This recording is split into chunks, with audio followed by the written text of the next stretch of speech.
ركز معايا في فتحه الصدر دي. بص لون ابيض ازاي.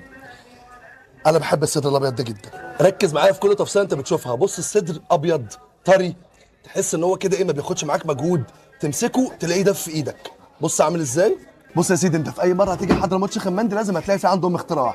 مره كانوا عاملين تيس محشي حمام، ومره تانية خروف محشي حمام ومحشي بط ومحشي ورق عنب ومحشي رز بالخلطه، ومره تانية كانوا عاملين ديك رومي محشي حمام، والنهارده عاملين ليفل التنين المجنح. الديك رومي اللي انت شايفه ده محشي، اللي انت شايفه ده اللي انا مش هوريه لك دلوقتي، ومعاه كيلو كفته ومعاه 3 كيلو رز بالمكسرات، ومعاه محشي ورق العنب والممبار، وطبعا السلطات اللي انت عارفها.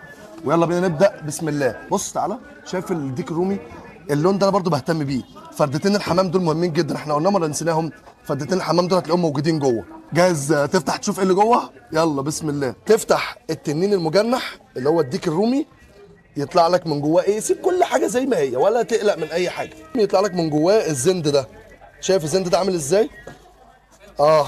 استنى يا لهوي. بص بص بص، علشان الكلام ده بيدفع فيه فلوس. بص اللحمه، بحب اركز معاك انا في اللقطات اللي فيها ايه، نعومه دي. بص انت طالما لقيت عظمه طلعت لك زي كده نظيفه ما فيهاش اي حاجه، يبقى طبعا اللحمه بتعمل عليها ودايبه، مش محتاج ان انا اقول لك الكلمتين دول. الزند ده لوحده اعتقد ان هو يكفي 3 افراد مرتاح. بص اللحمه اهي اهو.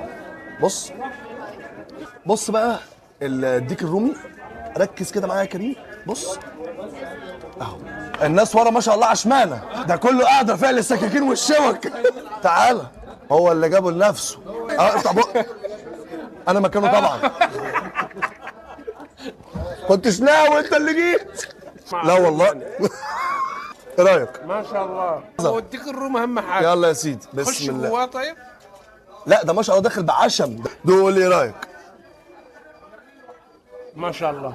يلا القطر رايح فين؟ قول لي ايه رايك؟ قول لي ايه رايك؟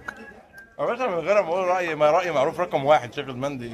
الله رقم عليك. واحد. جاي من البحيره؟ لا والله. والله. طب والله ده جاي من يا باشا البحيره ده اهو. اللي الوحيد اللي بنقطع له مسافات، ما ينفعش حد غيره. انت قول لي حاجه من الزند بقى حاجه من الزند. بص الراجل منشن على الزند.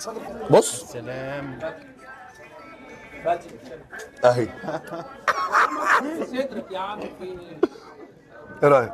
جايبه والله. خليني اقول لك ببساطه ان تتبيلته خفيفه مش مغطيه على طعمه، وطعم اللحمه نفسه حلو جدا، طري ما بيعضش. تعالى برضه نسلم على الحمامه. بص الرز بتاعها رز مفلفل وتبهيرته على القد، حاجه كده محترمه قوي. تسحب صباع الممبار. بسم الله. من اكتر الحاجات اللي بحب اكلها هنا انك تلاقي الممبار من بره مقرمش، الرز من جوه طري، التبهيره بتاعته حلوه. انا ببقى متكيف وانا باكل شويه الاكل العظمه دول. بقول لك الناس جايين من البحيره، انت مستوعب الناس جايين منين؟ بص اللحمه،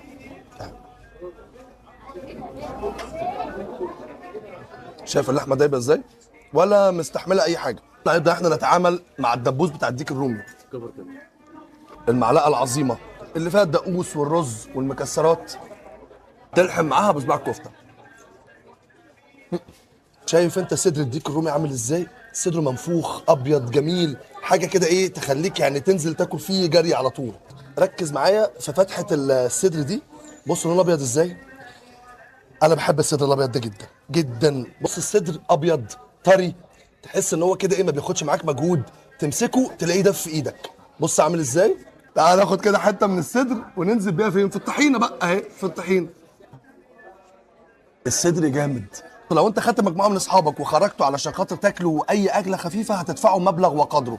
المبلغ وقدره ده هتيجي هنا حضرموت شيخ المندي، هتاخد بيه التنين المجنح ده وجواه الزند ومعاه الكفته ومعاه الرز والممبار وورق العنب والسلطات. هتاخد كل ده وهتلاقي نفسك في الاخر مش دافع حاجه. كلمهم عشان تعرف سعره قد ايه. ده غير ان اهم حاجه رمضان خلاص على الابواب. حاجه زي كده هتنفعك جدا في العزايم، هتدي معاك لعدد كبير قوي، هتوفر معاك في فلوسها. فيها تنوع، اللي بياكل رومي هيلاقي، اللي بياكل مندي هيلاقي، اللي بياكل كفته هيلاقي. عندك هنا كمان المقبلات اللي جايه معاها شويه السلطات. الكلام ده كله هيفرق معاك كتير جدا في عزايم رمضان. لازم لما تيجي حضرموت شيخ المندي تجرب الحمام من عندهم، حاجه بجد في الجون قوي. خلاص انا اعتمدتها.